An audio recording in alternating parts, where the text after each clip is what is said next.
Hi friends, welcome back to our channel. ಮೊದಲಿಗೆ sorry ಕೇಳ್ತೀನಿ, ಯಾಕಂದರೆ ಯಾವುದೇ ರೀತಿ ವೀಡಿಯೋನ ಹಾಕೋದಕ್ಕಾಗಲಿಲ್ಲ. ಮಂತ್ರಾಲಯ ಹೋಗಿದ್ದೀವಿ ಅಲ್ವಾ, ಹೋಗಿದ್ದು ಬಂದಮೇಲೆ ಸ್ವಲ್ಪ ಹೆಲ್ತ್ ಅಪ್ಸೆಟ್ ಆಯಿತು. ಹಾಗಾಗಿ ವೀಡಿಯೋನ ಮಾಡೋದಕ್ಕಾಗಲಿಲ್ಲ. ಮತ್ತು 3 ದಿನ ಶಾಪು ಕೂಡ ರಜಾ ಇದ್ದಿದ್ದರಿಂದ ಸ್ವಲ್ಪ ಬಟ್ಟೆ ಕೂಡ ಕೊಡೋದಿತ್ತಲ್ವ, ಅದನ್ನೆಲ್ಲ ಮುಗಿಸ್ಕೊಳ್ಳೋಣ ಅಂತ ಹೇಳಿ ಯಾವುದೇ ರೀತಿ ವೀಡಿಯೋನ ಮಾಡೋದಕ್ಕಾಗಲಿಲ್ಲ. ಇವತ್ತಿನ ವೀಡಿಯೋದಲ್ಲಿ ನೋಡಿ, ಸಿಂಪಲ್ ಅಂದರೆ ಬೇಸಿಕ್ ಡಿಸೈನು. ಯಾರು ಬೇಕಿದ್ರು, ಇವಾಗ ಬಿಗಿನರ್ಸ್ ಯಾರ್ಯಾರೆಲ್ಲ ಕಲಿತಾ ಇದ್ದೀರಾ ನೋಡಿ, ಎಲ್ಲರೂ ಮಾಡುವಂಥದ್ದೇ. ತುಂಬ ಈಸಿಯಾಗಿ ಹಾಕ್ಕೊಳ್ಬೋದು. ಅದು ನಾನು ಯಾವ ರೀತಿಯಾಗಿ ಹಾಕ್ತೆ ಅಂತ ಹೇಳಿ ಡೀಟೇಲಾಗಿ ನಾನು ಎಷ್ಟೇ ನಂಬರಲ್ಲಿ ತೊಗೊಂಡು ಹಾಕ್ತೀನಿ ಅಂತ ಹೇಳಿ ಡೀಟೇಲಾಗಿ ತೋರಿಸ್ತೀನಿ. ಮತ್ತು ನಾನು ಇದನ್ನು ಏನಕ್ಕೆ ಹಾಕ್ತಾಯಿದ್ದೀನಿ ಅಂತಂದರೆ, ಕ್ಯಾಟ್ಲಾಗ್ ರೆಡಿ ಮಾಡೋಣ ಅಂತ ಇದ್ದೀನಿ. ಅದಕ್ಕೋಸ್ಕರ ನನ್ನ ಹತ್ರ ಕ್ಯಾಟ್ಲಾಗ್ ಬುಕ್ ಇದೆ, ಬಟ್ ಅದರಲ್ಲೆಲ್ಲ ಆಲ್ಮೋಸ್ಟು ಎಲ್ಲ ಟ್ರೇಸ್ ಮಾಡಿಕೊಂಡು ಎಂಬ್ರಾಯ್ಡ್ರಿ ಮಾಡುವಂಥದ್ದೇ. ಯಾವುದೂ ಬೇಸಿಕ್ ಇಲ್ಲ, ಅಂದರೆ ತುಂಬ ಒಂದು 3-4 ಇರ್ಬೋದು ಅಷ್ಟೇ ನಾರ್ಮಲಾಗಿ ಮಾಡುವಂಥದ್ದು. ಇಲ್ಲ ಇನ್ನು ಮಿಕ್ಕಿದೆಲ್ಲನೂ ಟ್ರೇಸ್ ಮಾಡ್ಕೊಂಡೇ ಡಿಸೈನ್ ಮಾಡಬೇಕು. ಹಾಗಾಗಿ ಒಂದಷ್ಟು ಅಂದರೆ ಬೇಸಿಕ್ಕು ಆಲ್ಮೋಸ್ಟ್ ಎಲ್ಲರೂ ಏನು ಈಗ 350-450 ರೇಂಜಲ್ಲೇ ಕೇಳ್ತಾರೆ ಡಿಸೈನ್ಸು. ಹಾಗಾಗಿ ಬೇಸಿಕ್ ಡಿಸೈನ್ಸ್ಗಳನ್ನ ನಾನು ಕ್ಯಾಟ್ಲಾಗ್ ರೆಡಿ ಮಾಡೋಣ ಅಂತ ಹೇಳಿ ನಾನು ಈ ಡಿಸೈನ್ನ ಹಾಕ್ತಾಯಿದ್ದೀನಿ. ನೋಡಿ, ನಾನಿಲ್ಲಿ ಮೊದಲಿಗೆ ಯಾವಾಗಲೂ ಅಷ್ಟೇ ಬ್ಲೌಸ್ ಮೇಲೆ 2 1 ಆಫಲ್ಲಿ ತೊಗೊಂಡು ಸ್ಯಾಟಿನ್ ಸ್ಟಿಚ್ನ ಹಾಕೊಳ್ತೀನಿ. ಬಟ್ ಇಲ್ಲಿ ನಾನು ನಂಬರ್ 3ನಲ್ಲಿ ತೊಗೊಂಡಿದ್ದೀನಿ. ಯಾಕಂದರೆ ಡಿಸೈನ್ಸು ತುಂಬ ಸಿಂಪಲ್ ಡಿಸೈನ್ ಆಗಿರೋದ್ರಿಂದ ತುಂಬ ಚಿಕ್ಕದಾಗಿ ಕಾಣುತ್ತೆ, ಆಯಿತಾ. ಹಾಗಾಗಿ ಸ್ವಲ್ಪ ಕ್ಯಾಟ್ಲಾಗ್ ಅಲ್ವಾ, ಹಾಗಾಗಿ ಸ್ವಲ್ಪ ದೊಡ್ಡದಾಗಿ ಕಾಣಲಿ ಅಂತ ಹೇಳಿ ನಾನಿಲ್ಲಿ ನಂಬರ್ 3ನಲ್ಲಿ ಹಾಕ್ಕೊಂಡಿದ್ದೀನಿ. ಮತ್ತು ನೋಡಿ, 1/2 ಇಂಚು ನಾನು ಈ ರೀತಿ ಆರ್ಚ್ನ ಹಾಕ್ಕೊಳ್ತಾ ಇದ್ದೀನಿ. ನೀವು ಮೊದಲಿಗೆ ಯಾವಾಗ್ಲೂ ಒಂದು ರನ್ನಿಂಗ್ ಸ್ಟಿಚ್ ಹಾಕ್ಕೊಳ್ಳಿ. ಆವಾಗ ನಿಮ್ಗೇನಾದ್ರು ಶೇಪ್ ಬಂದಿಲ್ಲ ಅಂತ ಅಂದ್ರೂ ನೀವು ಮತ್ತೆ ಕರೆಕ್ಟ್ ಮಾಡ್ಕೋಬೋದು ಅದನ್ನ. ಬಟ್ ನೀವು ಸ್ಟಾರ್ಟಿಂಗಲ್ಲೇ ಸ್ಯಾಟಿನ್ ಸ್ಟಿಚ್ ಹಾಕ್ಕೊಂಡ್ಬಿಟ್ರೆ ಏನಾಗುತ್ತೆ, ಆವಾಗ ಏನು ಮತ್ತೆ ರಿಮೂವ್ ಮಾಡೋದಕ್ಕಾಗೋದಿಲ್ಲ ಸ್ಟಿಚ್ನ. ನಾರ್ಮಲ್ ಮೆಷಿನ್ಗಳೆಲ್ಲ ನಾವು ಸ್ಟಿಚ್ ರಿಮೂವ್ ಮಾಡಿ ಮತ್ತೆ ಸ್ಟಿಚ್ ಹಾಕ್ತೀವಿ, ಬಟ್ ಎಂಬ್ರಾಯ್ಡ್ರಿ ಹಾಗಲ್ಲ. ಹಾಗಾಗಿ ಆದಷ್ಟು ಒಂದು ರನ್ನಿಂಗ್ ಸ್ಟಿಚ್ನ ಹಾಕ್ಕೊಳ್ಳಿ. ನಿಮ್ಗೆ ಯಾವ ಶೇಪಲ್ಲಿ ಬೇಕೋ ಆ ಶೇಪಲ್ಲಿ ತೊಗೊಂಡು. ನೋಡಿ, ನಾನಿಲ್ಲಿ ಆರ್ಚ್ ಶೇಪಲ್ಲಿ ಸ್ಟಾರ್ಟಿಂಗ್ ಒಂದು ರನ್ನಿಂಗ್ ಸ್ಟಿಚ್ನ ಹಾಕ್ಕೊಂಡು ನಂತರ ನಂಬರ್ 2ನಲ್ಲಿ ಇಟ್ಕೊಂಡು ನೋಡಿ ಸೆಟ್ ಮಾಡ್ಕೊಂಡ್ಬಿಡಿ. ಇದಕ್ಕೇನು ಯಾವುದೇ ರೀತಿ ಬ್ರೇಕ್ ಬ್ಯಾಲೆನ್ಸ್ ಬೇಡ. ಸೆಟ್ ಮಾಡಿಕೊಂಡು ಈ ರೀತಿ ನೋಡಿ ಆರ್ಚ್ ಶೇಪ್ನ ಹಾಕ್ಕೊಂಡೋಗಿ. ಹಾಗೆ ಯಾರೆಲ್ಲ ಹೊಸದಾಗಿ ನನ್ನ ಚಾನಲ್ ನೋಡ್ತಾ ಇದ್ದೀರೋ ಪ್ಲೀಸ್ ಸಬ್ಸ್ಕ್ರೈಬ್ ಮಾಡ್ಕೊಂಡು ಸಪೋರ್ಟ್ ಮಾಡಿ ಫ್ರೆಂಡ್ಸ್.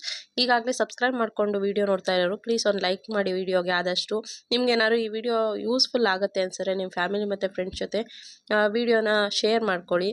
ನೋಡಿ, ಈ ರೀತಿಯಾಗಿ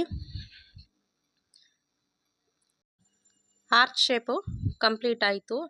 ನೋಡಿ, ನಾನು ಫ್ರೇಮ್ನ ಯಾವ ರೀತಿ ಇಟ್ಕೊಂಡಿದ್ದೀನಿ ಅಂತ ಅಬ್ಸರ್ವ್ ಮಾಡಿ.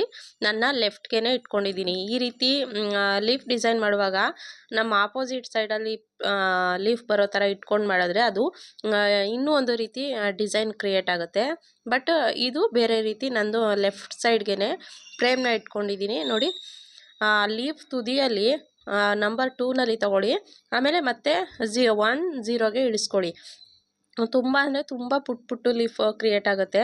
ನೋಡಿ, ಆದಷ್ಟು ಯಾವಾಗ್ಲೂ ಎಂಬ್ರಾಯ್ಡ್ರಿ ಡಿಸೈನು ತುಂಬ ಪುಟ್ಟದಾಗಿ ಬಂದಾಗ ಹೇಗಿರುತ್ತೆ ಗೊತ್ತಾ, ಸೇಮ್ ನೀವು ಕಂಪ್ಯೂಟರೈಸ್ ಮೆಷಿನಲ್ಲಿ ಮಾಡಿಸ್ತೀರಲ್ಲ ಅದೇ ರೀತಿಯಾಗೇ ಇರುತ್ತೆ.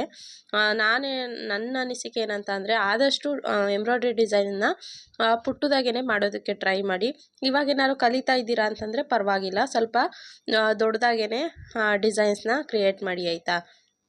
ನೋಡಿ, ಲೀಫು ಎಡ್ಜಲ್ಲಿ 2 ಬಂದು ಮತ್ತೆ 1 0ಗೆ ಇಳಿಸ್ಕೊಂಡ್ರೆ ಈ ರೀತಿ ಸಣ್ಣ ಸಣ್ಣ ಲೀಫ್ಗಳು ಕ್ರಿಯೇಟ್ ಆಗುತ್ತೆ. ಇದೇ ರೀತಿಯಾಗಿ ಪೂರ್ತಿಯಾಗಿ ಮಾಡ್ಕೊಳ್ತೀನಿ. ನಾನಿಲ್ಲಿ ಆಲ್ಮೋಸ್ಟು ಜರಿ ಥ್ರೆಡ್ಡೇ ಯೂಸ್ ಮಾಡಿದ್ದೀನಿ, ಆಯಿತಾ. ಯಾಕಂದರೆ ಕ್ಯಾಟ್ಲಾಗ್ ರೆಡಿ ಮಾಡ್ತಾ ಇರೋದ್ರಿಂದ ಸ್ವಲ್ಪ ಚೆನ್ನಾಗಿ ಕಾಣಲಿ ಅನ್ನೋ ಕಾರಣಕ್ಕೆ ಜರಿ ಥ್ರೆಡ್ಡೇ ಯೂಸ್ ಮಾಡಿದ್ದೀನಿ. ನೀವು ಸ್ಯಾರಿ ಕಲರ್ ಯಾವ ಕಾಂಬಿನೇಷನಲ್ಲಿ ಸ್ಯಾರಿ ಬಂದಿದೆ ನೋಡಿಕೊಂಡು ಆ ಕಲರಲ್ಲಿ ಸಹ ಈ ಲೀಫ್ನ ಹಾಕ್ಕೊಳ್ಬೋದು. ತುಂಬಾ ಚೆನ್ನಾಗಿ ಕಾಣುತ್ತೆ ಕಾಂಟ್ರಾಸ್ಟ್ ಕಲರಲ್ಲೂ ಹಾಕ್ಕೊಂಡ್ರೆ.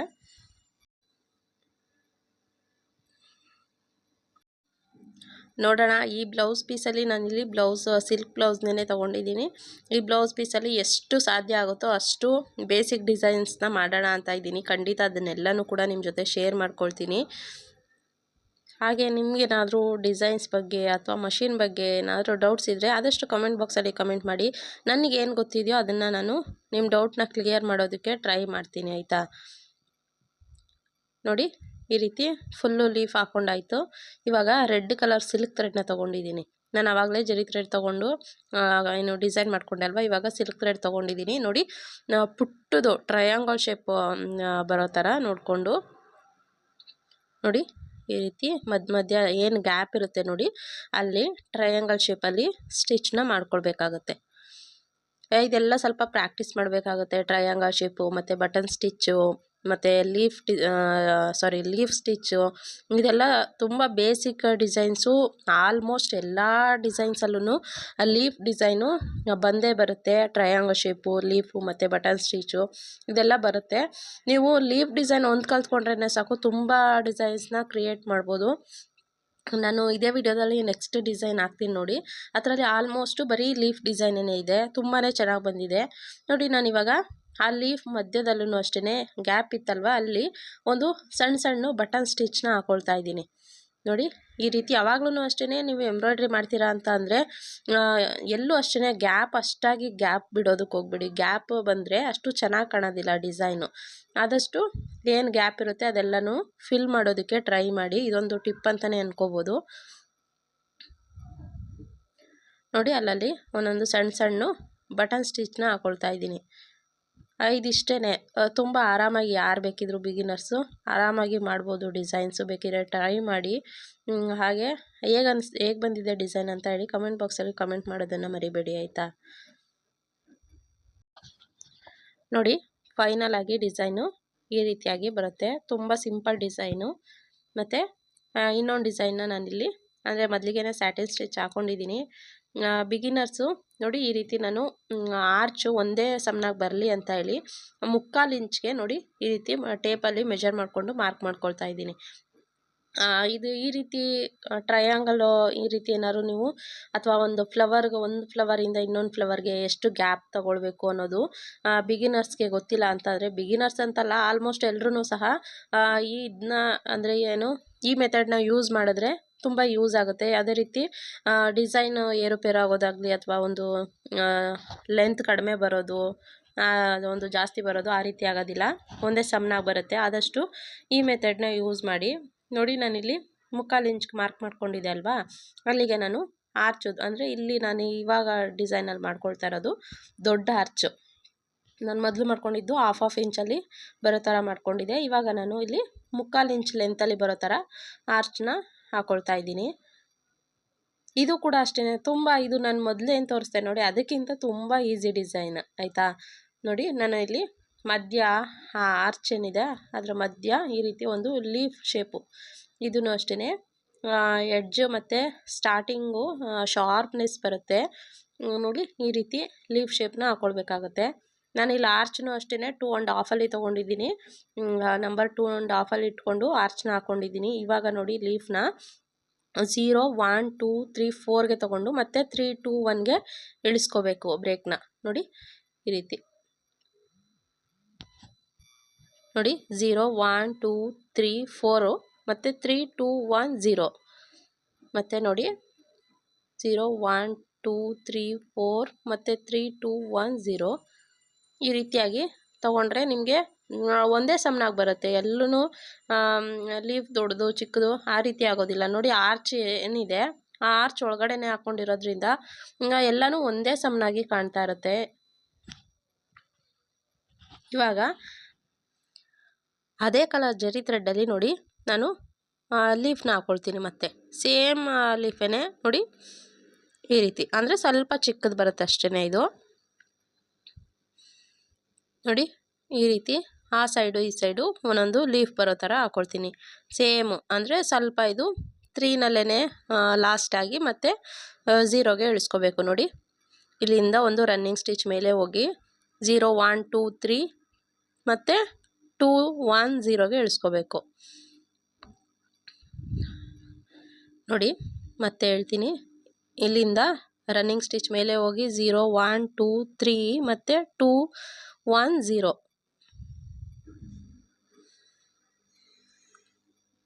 ನೋಡಿ.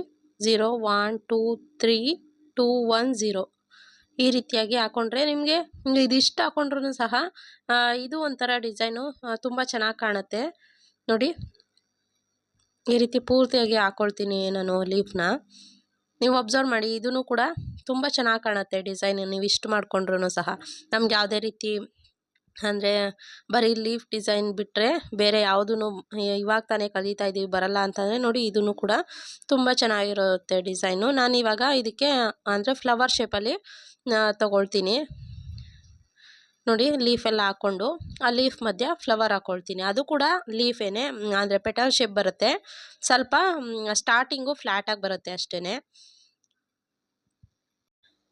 ತುಂಬ ಜನ ಕಾಲ್ ಮಾಡಿ ಕೇಳ್ತೀರಾ, ಅದರಲ್ಲೂ ಇವಾಗ ಇನ್ನೂ ಅಕ್ಕ ಇನ್ನೂ 5 ತಿಂಗಳು ಮಗು, 6 ತಿಂಗಳು ಮಗು ಇದೆ, ನಾನು ಇವಾಗ ಒಂದು 9 ತಿಂಗಳು ಮಗು ಇದೆ ಅಕ್ಕ, ನನಗೂ ಕಲಿಬೇಕು ಅಂತ ಇಂಟ್ರೆಸ್ಟ್ ಇದೆ ಅಂತ ಅಂತೀರಾ. ಖಂಡಿತ ಆ ಟೈಮಲ್ಲಿ ನಿಮಗೆ ಫ್ರೀ ಇದ್ದಷ್ಟು ಬೇರೆ ಟೈಮಲ್ಲಿ ನಿಮ್ಗೆ ಫ್ರೀ ಇರೋದಿಲ್ಲ.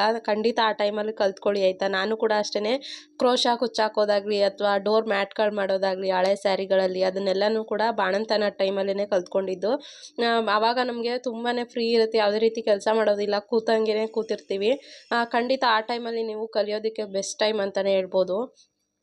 ಖಂಡಿತ ಆ ಟೈಮ್ನ ಯಾರು ಕೂಡ ವೇಸ್ಟ್ ಮಾಡ್ಕೊಳ್ಬೇಡಿ. ಅದರಲ್ಲಿ ಏನಾದ್ರೂ ನಿಮಗೆ ಯಾವುದ್ರಲ್ಲಿ ಇಂಟ್ರೆಸ್ಟ್ ಇದೆ ಅದನ್ನು ಆದಷ್ಟು ಕಲಿಯೋದಕ್ಕೆ ಟ್ರೈ ಮಾಡಿ ಆಯಿತಾ. ನಾನು ಆವಾಗ ಹಾಕಿರುವಂಥ ಮ್ಯಾಟ್ಗಳು ಸಹ ಈಗಲೂ ಸಹ ಇದೆ, ಮತ್ತು ಆವಾಗ ಹಾಕ್ಕೊಂಡಿರೋವಂಥ ಸ್ಯಾರಿ ಕುಚ್ಚುಗಳು ಎಲ್ಲನೂ ನೋಡಿದ್ರೆ ನಿಜವೂ ನಾನು ಆ ಟೈಮ್ನ ನಾನು ಯಾವುದೇ ರೀತಿ ವೇಸ್ಟ್ ಮಾಡ್ಕೊಂಡಿಲ್ಲ, ತುಂಬಾ ಯೂಸ್ ಮಾಡ್ಕೊಂಡಿದ್ದೀನಿ. ಖಂಡಿತ ನೀವು ಕೂಡ ಅಷ್ಟೇ, ಯಾರು ಕೂಡ ಬಾಣತನ ಟೈಮ್ನ ವೇಸ್ಟ್ ಮಾಡೋದಕ್ಕೆ ಹೋಗಬೇಡಿ. ಖಂಡಿತ ಅದನ್ನು ಯಾವುದಕ್ಕಾದ್ರೂ ನಿಮ್ಮ ಹವ್ಯಾಸಗಳು ಏನೇನಿದೆ ಅದರಲ್ಲಿ ನೀವು ಯೂಸ್ ಮಾಡ್ಕೊಳ್ಳಿ ಆಯಿತಾ. ನೋಡಿ, ನಾನಿವಾಗ ರೆಡ್ ಕಲರ್ ಸಿಲ್ಕ್ ಥ್ರೆಡ್ನೇ ತೊಗೊಂಡಿದ್ದೀನಿ ನೋಡಿ. ಒಂದು 3 ಪೆಟಲ್ ಬರೋ ಥರ ನೋಡಿ ಈ ರೀತಿಯಾಗಿ ಹಾಕ್ಕೊಳ್ತೀನಿ. ಅದು ಒಂದು ಫ್ಲವರ್ ಶೇಪಲ್ಲಿ ಕಾಣುತ್ತೆ, ತುಂಬಾ ಚೆನ್ನಾಗಿ ಕಾಣುತ್ತೆ ಡಿಸೈನು. ತುಂಬ ಅಂದರೆ ತುಂಬ ಈಸಿ, ಯಾವುದೇ ರೀತಿ ಎಕ್ಸ್ಟ್ರಾ ಡಿಸೈನ್ ಬಟನ್ ಸ್ಟಿಚ್ಚು ಅದು ಇದು ಅನ್ನೋದಿಲ್ಲ. ಜಸ್ಟ್ ನೋಡಿ ಲೀಫು, ಆರ್ಚು ಮತ್ತು ಒಂದು ಟ್ರಯಾಂಗಲ್ ಶೇಪ್ ಸ್ಟಿಚ್ ಇರುತ್ತೆ ನೋಡಿ. ನಾನು ಫ್ಲವರ್ನ ಯಾವ ರೀತಿ ತಗೊಂಡೆ ಅಂತ ಅಂದರೆ, ಒಂದು ರನ್ನಿಂಗ್ ಸ್ಟಿಚ್ ಹೋಗಿ 2 3 ಮತ್ತು 2 1 0 ನೋಡಿ. ರನ್ನಿಂಗು 2 3 2 1 0 ಮತ್ತು 2 3 ಮತ್ತು 2 1 0 ಈ ರೀತಿ ತೊಗೊಂಡ್ರೆ ಆ ಪೆಟಲ್ಲು ಅಂದರೆ ಮೇಲ್ಗಡೆ ಶಾರ್ಪಾಗಿ ಬರೋದಿಲ್ಲ. ನೀವೇನು ಲೀಫ್ ಹಾಕ್ಕೊಂಡಿರ್ತೀರ ನೋಡಿ ಆ ರೀತಿ ಶಾರ್ಪ್ ಬರೋದಿಲ್ಲ, ಸ್ವಲ್ಪ ಫ್ಲ್ಯಾಟಾಗಿ ಬರುತ್ತೆ, ಪೆಟಲ್ ಶೇಪ್ ಕ್ರಿಯೇಟ್ ಆಗುತ್ತೆ ಆಯಿತಾ. ಇದೆಲ್ಲ ನೀವು ಆದಷ್ಟು ಚೆನ್ನಾಗಿ ಪ್ರಾಕ್ಟೀಸ್ ಮಾಡಿಕೊಂಡ್ರೆ ಏನು ಒಂದು ವಾರದಲ್ಲೆಲ್ಲ, ನಾನೇ ಹೇಳ್ತೀನಿ, ನಾನು 15 ದಿನ 20 ದಿನ ಟೈಮ್ ತೊಗೊಂಡು ನಾನು ಇಷ್ಟು ಚೆನ್ನಾಗಿ ಎಂಬ್ರಾಯ್ಡ್ರಿ ಮಾಡ್ತಿರುವಾಗ ನೀವು ಸ್ವಲ್ಪ ಪ್ರಾಕ್ಟೀಸ್ ಜಾಸ್ತಿ ಮಾಡಿದ್ರೆ ನನಗಿಂತ ಇನ್ನೂ ತುಂಬಾ ಚೆನ್ನಾಗಿ ಎಂಬ್ರಾಯ್ಡ್ರಿನ ಮಾಡ್ತೀರಾ, ನಾನು ಭರವಸೆ ಕೊಡ್ತೀನಿ. ಯಾಕಂದರೆ ನನಗೂ ಕೂಡ ಚಿಕ್ಕ ಮಕ್ಕಳಿದ್ದಾರೆ, ಮಕ್ಕಳು ನೋಡಿಕೊಂಡು ಮನೆ ನೋಡಿಕೊಂಡು ಮತ್ತು ಶಾಪ್ ನಡೆಸ್ಕೊಂಡು ಎಂಬ್ರಾಯ್ಡ್ರಿ ಮಾಡೋದಕ್ಕೆ ಕಲ್ತಿದ್ದೀನಿ ಅಂತ ಅಂದಮೇಲೆ ನಿಮ್ಗೆ ಇನ್ನೂ ಎಷ್ಟೆಲ್ಲ ಟೈಮ್ ಇರುತ್ತೆ, ನೀವು ಯಾಕೆ ಕಲಿಯೋದಕ್ಕಾಗೋದಿಲ್ಲ. ಖಂಡಿತ ಯಾರು ಬೇಕಿದ್ರೂ ಸಹ ಕಲಿಬೋದು. ಬಟ್ ಟೈಲರಿಂಗ್ ಗೊತ್ತಿದ್ದರೆ ಸ್ವಲ್ಪ ಪೆಡಲ್ ಬ್ಯಾಲೆನ್ಸ್ ಎಲ್ಲ ಯಾವ ರೀತಿ ಎಕ್ಸಲೇಟರ್ ಎಲ್ಲ ಏನು ಹ್ಯಾಂಡಲ್ ಮಾಡಬೇಕು ಅನ್ನೋದು ಗೊತ್ತಿರುತ್ತೆ, ಇನ್ನೂ ಬೇಗನೆ ಕಲ್ತ್ಕೊಳ್ಬೋದು. ಬಟ್ ನಮಗಿನ್ನೂ ಏನೂ ಗೊತ್ತಿಲ್ಲ ಅಕ್ಕ, ನಮಗೆ ಟೈಲರಿಂಗ್ ಟಚ್ಚೇ ಇಲ್ಲ ಅಂತಂದರೆ ಆರಾಮಾಗಿ ಸ್ವಲ್ಪ ಅವ್ರಿಗೆ ಪ್ರಾಕ್ಟೀಸ್ ತೊಗೊಳುತ್ತೆ ಅಷ್ಟೇ. ಅದು ಬಿಟ್ಟರೆ ಯಾರು ಬೇಕಿದ್ರೂ ಸಹ ಎಂಬ್ರಾಯ್ಡ್ರಿ ಮಾಡೋದಕ್ಕೆ ಕಲ್ತ್ಕೊಳ್ಬೋದು.